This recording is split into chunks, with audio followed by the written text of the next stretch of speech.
What's up, everybody? It's your boy Brandon Blakeney, aka Brandon Lee TV. Kick back, relax, and come take a ride with me. They making a lot of noise in Clemson right now, man. Death Valley, not so scary right now as those Duke Blue Devils went in and put a smackdown on those Clemson Tigers. Clemson losing to Duke in football.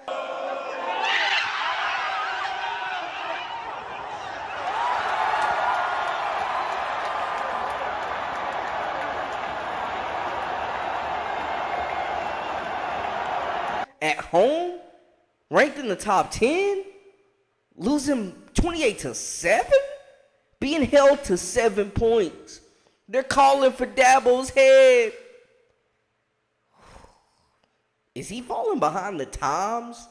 Is Coach Dabo Swinney, his stubbornness, costing him recruits, costing him wins, costing him a job potentially? Let's get into it. You are now locked into the Live with Brandon Blakeney podcast. Here is your host, Brandon Blakeney. So Dabo Swinney has long been firmly against two things that are changing the dynamics of college football. Whether you want to agree or not, it's proven. It's proof in the pudding. NIL, transfer portal. Two major things that are going to continue to shape college football and sports in general, and you're not getting away from it. It's only going to get crazier. And for a coach like Dabo, who's won multiple national championships, who's seen the pinnacle, who's recruited elite athletes, especially at the skills positions, we're used to seeing those wide outs that are, DeAndre Hopkins-esque.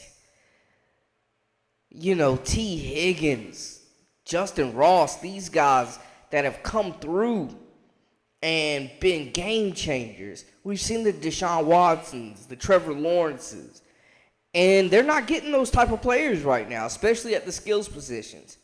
And you look all over around the ACC, Miami, Florida State, UNC, they had holes, they had voids in their offenses and defenses, different positions around the field. They addressed them in the transfer portal. People are kicking out that NIL money like rappers in Magic City. What is Dabo thinking? I mean, everybody sees it. And now I'm at the point of the staff's in jeopardy. The stubbornness is not a good look, man, and it's holding this program back, frankly. You get a new offensive coordinator, brand new quarterback, and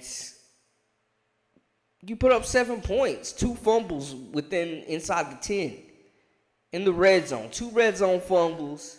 Offense just looked horrendous, unorganized at times, undisciplined, out of sync. And if these receivers, no disrespect to Duke, but if they're not creating separation from a program that they're expecting to beat, what the hell are they going to do when they're playing some of these bigger, battered dogs in the ACC? And that's not to say anything bad about Duke, because they could absolutely win this conference. But Clemson is not living up to the standard that we're used to seeing. The portal stubbornness is the key thing right here. This is what we keep coming back to as Dabo not adjusting to today's college football. One of the things we've noticed about Clemson in the last few years is an inability for receivers to separate. Remember, this is a program that had the best of the best receivers. Nuke Hopkins, Sammy Watkins, Mike Williams, T. Higgins. They haven't had a dynamic receiver like that in quite a while. And whereas their ACC rival Florida State, when they want a dynamic receiver, they just go get one. Keon Coleman, who was at Michigan State last year. Clemson doesn't do that. Last season, they blamed one young man who entered the transfer portal and had a great start at Oregon State. Seems to be doing fine without him. They blamed it on one young man. And everybody put it on DJ, right? Everybody talked about DJ Uiagalelei, and it's just, man, remember the good old days with Trevor Lawrence and Deshaun Watson, and when we had a quarterback that could win, and it all fell on him. And then his father came out and spoke. Quote, I get it. Capitalize so you know who he's talking about. You're against the portal and you dislike NIL. But that's you and how you feel. Your obligation is to the athletes and what best fits the success of the program. End quote. Another interesting statistic that I saw, Dabo Swinney is now 40-23 without Brent Venables as his defensive coordinator. When he had Venables, Swinney's record as a head coach was 121-17. So you don't have Venables running that defense. You don't have a superstar quarterback to man the ship. I saw another tweet from this guy, Sam Jesse. Clemson's biggest fear is going to be keeping guys engaged. Elite recruits came to win championships, and now Clemson has lost 3 of their last 4 and gotten blown out in their last 2. So you lose your 5-star, all-American, all-everything quarterback. You bring in a young kid, Cade Klubnik, who's catching a whole lot of grief right now, and people are thinking that he's not the guy. I think he's a young, talented QB. That has weapons that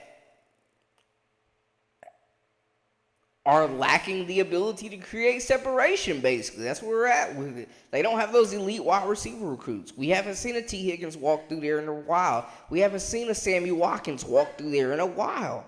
I mean, they're just not getting that same caliber of receiver right now. And we're seeing how when they're dropping back, I mean, they're not running the ball well either, but, you got Shipley back there. He's a stud, but there's not a whole lot of explosive weapons at this disposal, especially at this wide receiver course. They're dependent on a 2-headed running back room right now that's really carrying them. But 7 points? It's not looking good.